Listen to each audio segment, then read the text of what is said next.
Hoje com o jornalista e professor da USP, Eugênio Butti, ex-presidente da Radiobras, atual colunista do Estadão, autor, entre outros trabalhos, de O Estado de Narciso e A Forma Bruta dos Protestos, ambos livros editados pela Companhia das Letras. Boa noite, Eugênio. Boa noite, Fernando. Qual é a grande diferença entre trabalhar para uma empresa privada, que tem um proprietário, e trabalhar para uma empresa pública, atuando em ambas como jornalista? Qual é o grande diferencial? Olha, se há um diferencial. Essa é uma pergunta complicadíssima, porque na Radiobras eu era um jornalista, mas eu não me via exercendo a função de jornalista. Eu era o presidente da empresa, eu era um executivo.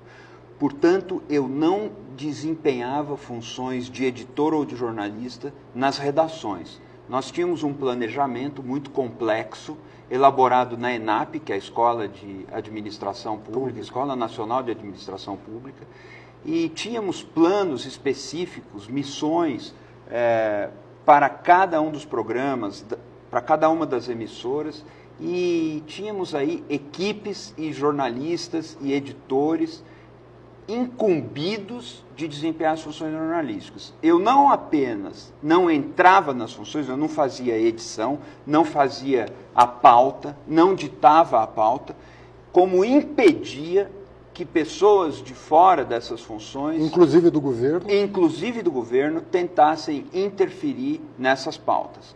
E, em parte, eu fui bem sucedido. Na condição de executivo ou de presidente da empresa, eu aprendi muito, eu repito, foi um período muito bom da minha vida. Eu gostava, tinha prazer com aquele trabalho, me realizava, sentia que eu estava empenhando ali o conhecimento que eu tinha acumulado ao longo da vida. O que você espera de um jornalista nessas duas posições? Quando você dá aula e alguém te pergunta, olha, um jornalista é jornalista em todo canto, ou ele tem que ter alguns cuidados quando ele está numa empresa pública que eventualmente sejam diferentes, não estou dizendo melhores ou piores, mas diferentes de quando ele atua numa empresa privada. A atuação do jornalista, enquanto tal, do ponto de vista dos princípios que ele tem que observar, das diretrizes, da conduta, ela difere, ela tem alguma mudança entre uma coisa e outra? Ela tem mudança entre redações comerciais, entre umas e outras, e no governo também. Isso é muito confuso no Brasil e eu te explico rapidamente por quê. Se nós estamos, por exemplo, na Europa, numa empresa como a BBC, que é uma empresa pública, o jornalista lá desempenha uma função jornalística com a independência assegurada por todos os estatutos e pela Constituição daquela organização e também por um hábito que vem desde a primeira metade do século XX. É uma cultura estabelecida... Quase 100 anos. Quase 100 anos, uma cultura estabelecida de independência jornalística, independência editorial. No Brasil, nós não temos esse tipo de coisa. Indo de novo para o exterior, se você pega um exemplo como o New York Times, ou a revista The Economist, ou a redação da BBC, as redações da BBC, a experiência jornalística tem muito em comum. Muito em comum. Muito em comum. Claro que há marcas distintas, mas a profissão de jornalista, nesses casos, ela transcorre numa organização ou noutra, seja ela pública ou privada, nesse padrão que eu estou falando, BBC, sim, The Economist ou New York Times, ela transcorre mais ou menos segundo o mesmo diapasão. No Brasil, nós não temos uma empresa pública de comunicação realmente independente. Então, elas são muito dependentes, porque não são independentes, elas são dependentes do humor dos mandatários, do humor dos que ocupam cargos no executivo. Se eles são mais cultos, se eles são mais preparados, mais civilizados, no melhor sentido da palavra, nós temos um ambiente mais propício a um conteúdo mais inteligente, mais crítico. Se não são, eles atropelam, como um tanque de guerra, qualquer princípio que norteia a profissão de jornalista. De outro lado, na iniciativa privada, nós também não temos redações independentes. São pouquíssimas as redações que nós podemos dizer, no mercado brasileiro, que são tecnicamente independentes. Tecnicamente independentes. São pouquíssimas. O que é tecnicamente independente? São empresas que geram recursos suficientes para financiar uma operação jornalística autônoma. E empresas dirigidas por pessoas que têm clareza de que, produzindo conteúdo responsável, sério, atraente, interessante, ele gera mais recursos, gera mais lucro para o seu negócio e as coisas vão bem. Nós temos poucas empresas jornalísticas no Brasil que, por exemplo, não dependem de uma fatia considerável na receita publicitária de verba pública, do governo como anunciante. Então, são o quê? 5, 6 redações. Eu estou falando de Folha de São Paulo, estou falando de o Estado de São Paulo, o Globo, as redações de grandes emissoras, jornais regionais importantes, como o Zero Hora, no Rio Grande do Sul, mas são poucos. A imensa maioria das redações brasileiras dependem, para começar, do Estado anunciante. O Estado é um dos maiores anunciantes no Brasil. Então, se o prefeito achou ruim e contar alguma coisa para o governador, já tem uma quebra de receita naquele mês, naquela pequena emissora de rádio, naquele pequeno jornal, e o sujeito não consegue pagar o salário no fim do mês. Eu acho completamente natural que o dono de um veículo de comunicação tenha as suas ideias. E por isso que ele as expressa, em geral, em editoriais. Ele diz lá o que ele pensa a respeito de um determinado fato, uma determinada proposta, uma determinada ação governamental ou de uma empresa. Enfim, ele tem um espaço garantido para expressar a opinião do jornal, portanto, dos proprietários do jornal ou do comando do jornal. Mas o quanto você acha que essa opinião no Brasil, de alguma maneira, acaba se refletindo nas reportagens? Ou seja, até que ponto não existe ainda, mesmo em empresas que tenham um amadurecimento econômico maior, ainda não há um amadurecimento político que consiga respeitar essa separação com clareza. Nós pensamos assim, mas os fatos são esses. E os fatos foram apurados com toda a imparcialidade, foi respeitado o direito do leitor a conhecê-los em toda a sua integridade. O que você está dizendo é possível esperar e é possível querer, e como cidadão é possível até exigir. Eu faria algumas notas. A opinião que sai no editorial de um jornal não é necessariamente a opinião do dono. Isso é difícil explicar. A opinião que sai no editorial do jornal, vamos pensar o Estadão, por exemplo. É a opinião vinda de uma tradição aí de mais de 150 anos, é o quê? O Estadão é da segunda metade do século XIX.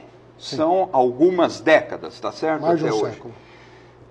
Quem é o dono do Estadão? O dono do Estadão é uma família. São muitas pessoas. Sim. A editoria encarregada pela elaboração dos editoriais É um coletivo. é um grupo com uma coordenação, eles não consultam o dono. Quem é o dono da Economist? As pessoas não sabem, são empresas o dono da Economist, mas a Economist tem um sistema de governança que dá para o editor-in-chief ou para a autoridade máxima editorial dentro da revista, uma revista em que todos os artigos são opinativos. Todos os artigos são opinativos. Dá uma autonomia para essa pessoa, mas essa autonomia não é o que dá na veneta do cidadão. Também é outra tradição secular de defesa de um modelo de liberalismo, um liberalismo que é muito radical na defesa de liberalismo nos costumes também. Sim. Nos costumes. No que se trata de legalização de drogas, Isso aborto, casamento gay. E o editor decide com, eu diria no Economist, com total autonomia, mas ele tem regramentos que vêm da tradição e da cultura daquela publicação.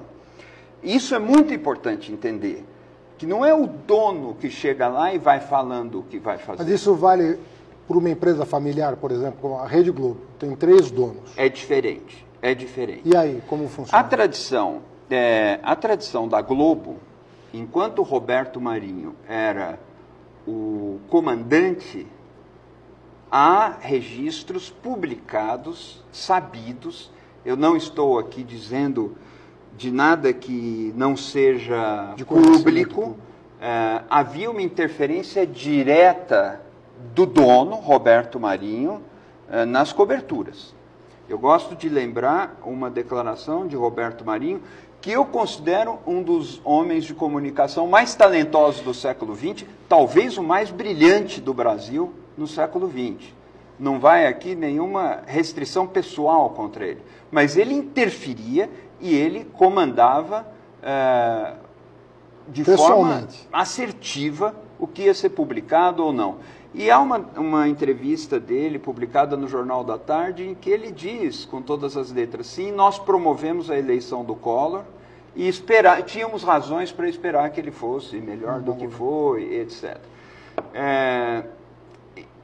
Em final dos anos 20, começo dos anos 30, Roberto Marinho tem mais ou menos uns 25 anos. O pai já tinha morrido, mas ele ainda não era a autoridade máxima no jornal, estava se preparando para isso, mas ele é decisivo em engajar o jornal no apoio à Revolução de 30. E ele apoia a Revolução de 30.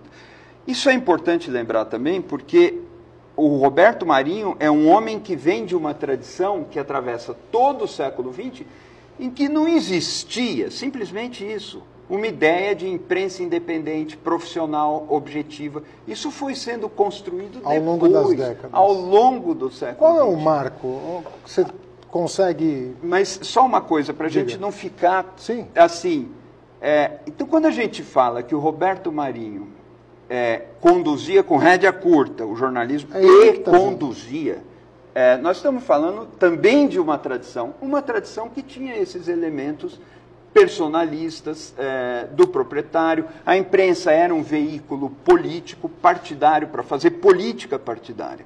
A imprensa nasce assim. E no Brasil, a profissionalização começa talvez com o jornal O Estado de São Paulo.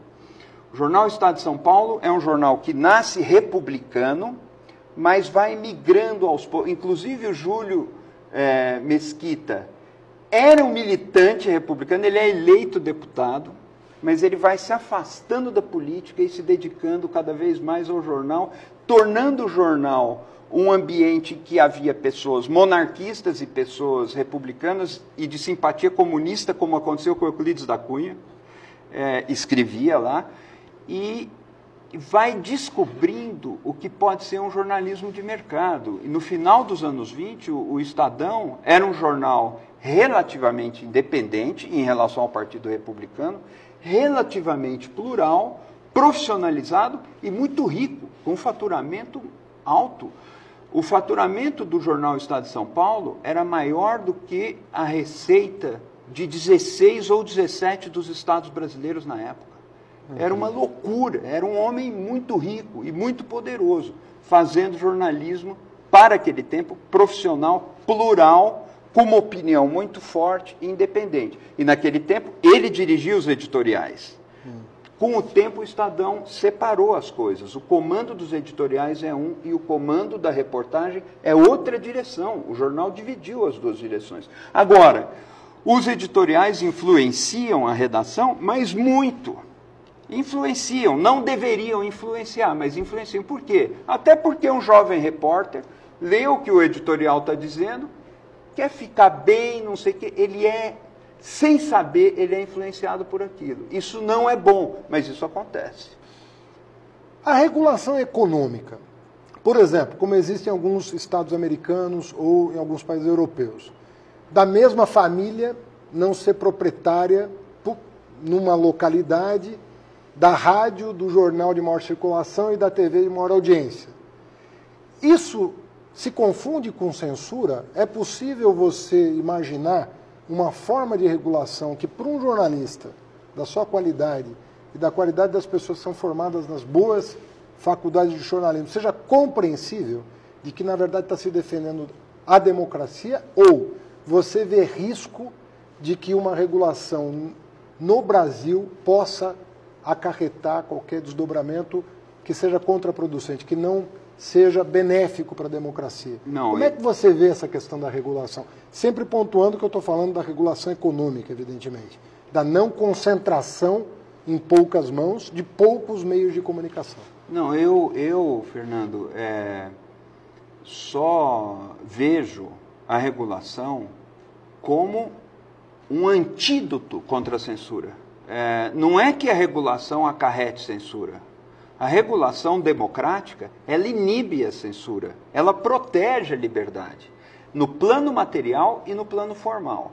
Agora, veja que coisa, a regulação vai muito além da regulação de mercado. Essa precisa existir. Nos Estados Unidos existe por causa da FCC. A FCC, que é a Comissão Federal de Comunicação, é instituída pelo Congresso nos anos 30 do século XX, desde aquele tempo. E ela surge com dois princípios, ou para zelar por dois valores. Um é a pluralidade de vozes e o outro é a concorrência no mercado.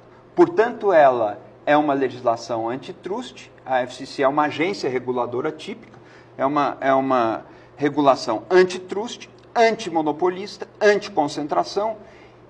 Ou seja, liberal no sentido mais clássico. Liberal clássico, que não faz mal para ninguém. Ela, ao defender um mercado que não seja monopolista nem oligopolista, ela defende a concorrência e, com isso, também defende uma propensão do debate público na direção da diversidade, da pluralidade. São os dois valores. Por isso que ela combate a propriedade cruzada dos meios de comunicação. O que é a propriedade cruzada dos meios de comunicação? O cara é dono do maior jornal, da maior emissora de rádio, da maior emissora de TV, do maior... De um estado, por exemplo. De uma cidade. Numa cidade. Até numa cidade. Numa cidade. Então, isso significa claramente que uma única empresa pode reunir condições de controlar o debate público naquele lugar. Vamos imaginar um mundo sem internet também. Sim. Então, nesse sentido, a regulação americana, cujos princípios aparecem também na Ofcom britânica, aparece na legislação francesa, aparece na Alemanha, esses princípios são óbvios, eles são autoevidentes. Isso não apenas não é censura, como inibe a censura.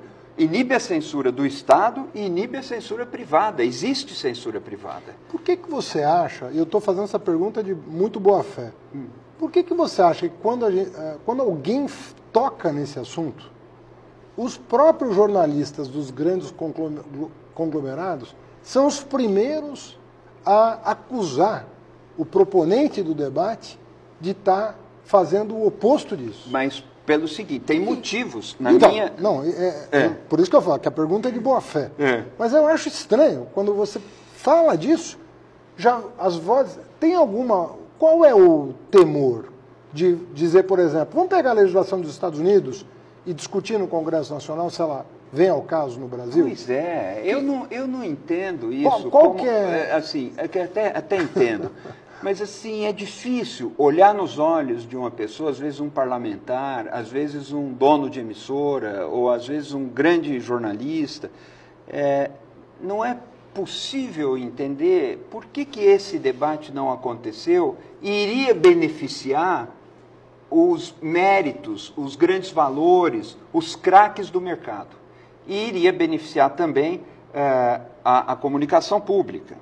Iria beneficiar a democracia, a sociedade, porque a regulação também cuida de reservar um espaço para as emissoras públicas. As emissoras públicas são essenciais na democracia. Não é que são assim uma coisa desejável, que é bom quando... Não, elas são essenciais na democracia.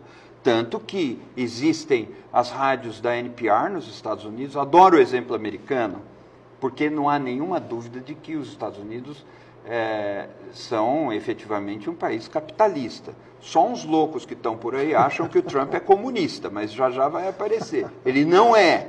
Não há risco de alguém imaginar que, quando você fala do exemplo americano, você esteja falando de um exemplo socialista. Lá, a NPR faz um jornalismo de alta relevância, é National Public Radio, que congrega umas 900 emissoras. O jornalismo internacional da NPR é de altíssimo nível. Emissoras públicas, que não fazem publicidade como as emissoras comerciais. As emissoras da PBS, que é o sistema público de broadcasting, também não são emissoras comerciais, são públicas.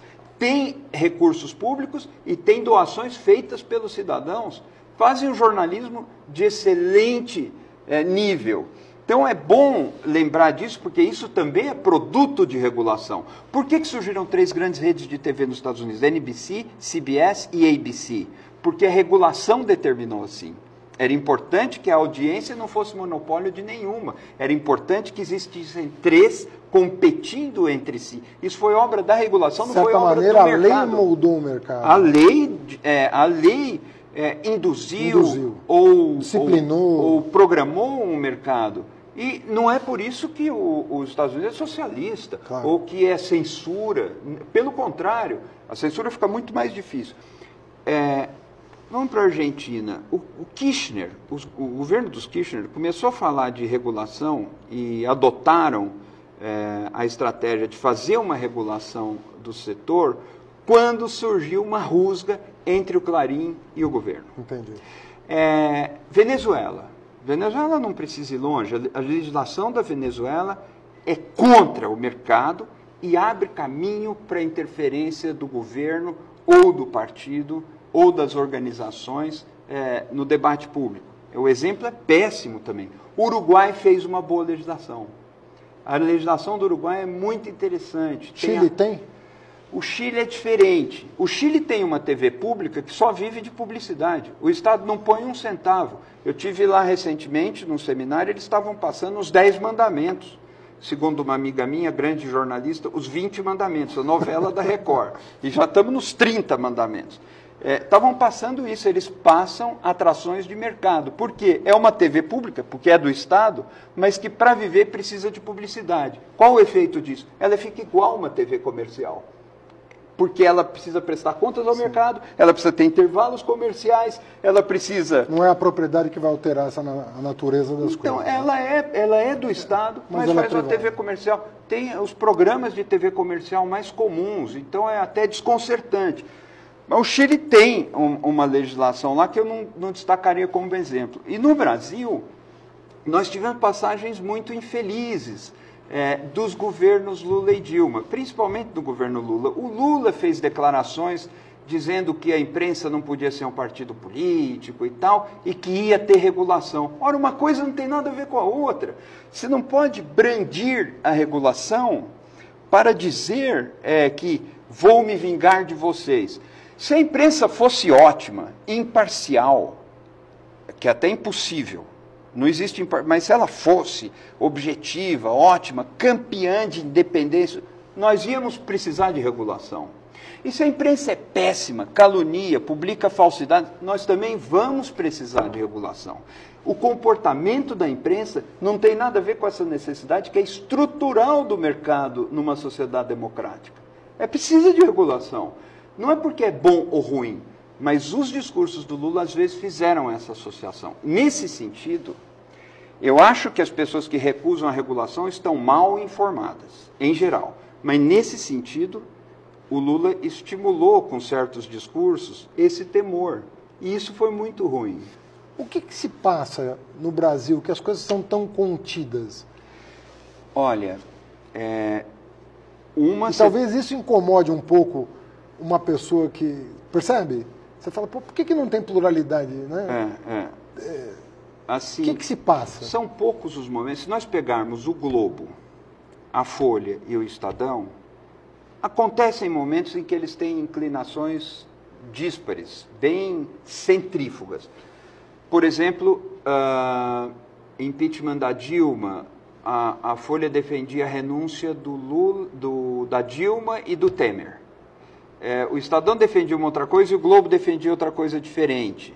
E acontecem momentos assim, mas na maior parte do tempo há uma espécie de afinação. Alinhamento, assim, né?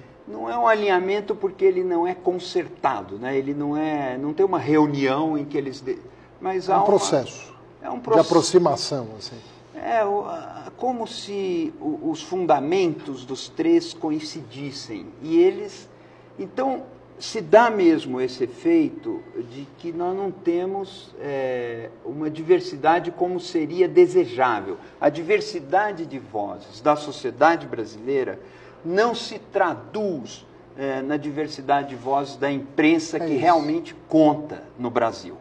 Então, isso é um problema. Em parte, isso vem dessa mentalidade censória, né?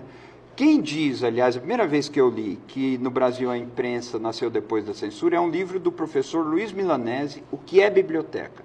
E ele reconstitui a vinda da família real, vem as 3 censuras que existiam em Portugal e vem também a imprensa régia. Mas quando sai o primeiro jornal publicado no Brasil, que é em junho de 1808, Gazeta do Rio de Janeiro, que era um diário oficial, as casas censórias ou a censura régia lá já estava funcionando. Já estava... É muito impressionante. Ela já vem funcionando. E o primeiro jornal independente do Brasil é publicado em Londres, que é o Correio Brasiliense, era um mensário, um livrinho feito pelo Hipólito José da Costa, mas entrava no Brasil de contrabando, já em 1808, 1800, vai até 1822. Essa origem da imprensa brasileira, ela também não favorece, porque no Brasil o Estado pôs a imprensa. No Brasil, o Estado fez a sociedade civil. Você estava citando o exemplo dos Estados Unidos. Nos Estados Unidos, o Estado aflorou da imprensa. Todas as determinações da Federação Americana, a ratificação do Pacto Federativo é um produto de textos publicados nos jornais que são endereçados aos cidadãos. Endereçados aos cidadãos, os Federalist Papers, que hoje são a pedra fundamental do pensamento político dos Estados Unidos, escritos por 3 grandes homens que assinavam com pseudônimos. Eram anônimos esses textos. Foram publicados nos jornais. E nos jornais, pelos jornais, eles convenceram as pessoas que tinham atuação política e assim foi ratificado o Pacto Federativo. O Estado nasceu da imprensa. O Brasil é o oposto. Então, tudo isso precisa ser levado em conta. Mas há um dado a mais que precisa ser levado em conta também, que eu diria é uma infelicidade das vozes divergentes do nosso tempo. Na ditadura nós tivemos Pasquim, que é um fenômeno, é uma coisa maravilhosa ter existido, que está fazendo 50 anos agora. Na ditadura, a imprensa alternativa cumpriu um papel importantíssimo. Sim. Hoje nós temos pouco. E o pouco que nós temos reproduz os vícios piores de uma imprensa tradicional dominante. Adriano, deixa eu te fazer uma última pergunta. O Otávio Frias Filho, poucos meses antes de falecer, ele publicou um artigo que me pareceu corajoso. Já sabia que estava doente, estava lutando pela vida. Se eu não me engano, o título do artigo, se não o título, logo na primeira linha, ele falava: jornalismo, um mal necessário. E nesse artigo ele recupera, de alguma maneira, argumentos que vão do Pulitzer, ele próprio, até argumentos da escola de Frankfurt, Adorno e Horkheimer, falando dos limites intrínsecos ao jornalismo, dos limites dele próprio, essenciais do jornalismo. O quanto para você isso é verdade, o quanto para você isso é superável? O que é o bom jornalismo? Qual é o limite do bom jornalismo? Até onde ele vai? Bom, você mais uma vez vai me fazer uma pergunta que me... eu não sei como sair disso. Começando pelo Otávio, uma figura brilhante que eu conheci, você conheceu também, sabia fazer uma agulhadinha com muita elegância, muita inteligência, muita ironia, e tinha uma visão, eu acho, muito apurada do jornalismo. Ele aprendeu muito jornalismo, sabia ensinar muito bem jornalismo. Eu organizei um curso no qual o Otávio deu uma aula foi brilhante. A ideia de que o jornalismo é um mal necessário é uma ideia mais ou menos simples e nós não podemos perdê-la de vista. O jornalismo não faz o bem. Ele não ajuda as pessoas. O jornalismo existe para mostrar o que não funciona. Nesse sentido, para mostrar o que subverteu a expectativa legítima do cidadão, da sociedade. Nesse sentido, ele expõe indevidamente pessoas, ele é desagradável, ele faz perguntas pouco polidas, faz críticas ferinas, mas, se não tivermos esse mal, não há como a democracia se equilibrar, não há como a sociedade saber das coisas que o poder quer esconder. Jornalismo só serve para isso, para tentar furar aquilo que o poder quer esconder, só para isso. Então, é um mal e é necessário. Eu acho que isso não tem superação, porque o grande jornalista, ele tem duas características, que são dois vícios. Uma, ele é um agente de uma curiosidade que é mais forte do que ele. Ele não consegue... O grande jornalista, quando vê passar uma boa história do lado, ele fica alterado. É o caso de camisa de força. O sujeito não se segura. E a outra coisa que faz um grande jornalista é uma indiscrição essencial. O jornalista, ele adora contar uma história que ninguém sabia e faz tudo. É o grande prazer, é a realização dele. São duas coisas ruins, mas combinadas num jornalista, produzem um grande jornalista. Assim como o sadismo é ruim, mas num cirurgião que sabe disciplinar, ele transforma o sadismo em uma forma de salvar vidas. Porque é uma pessoa que gosta de abrir o corpo do outro, pegar o coração na mão. Essa pessoa é sádica, mas ela disciplina isso para o bem da... Então o jornalismo é um mal necessário nesse sentido e nunca será um bem. Mas a sociedade fica melhor com ele. Eugênio, obrigado.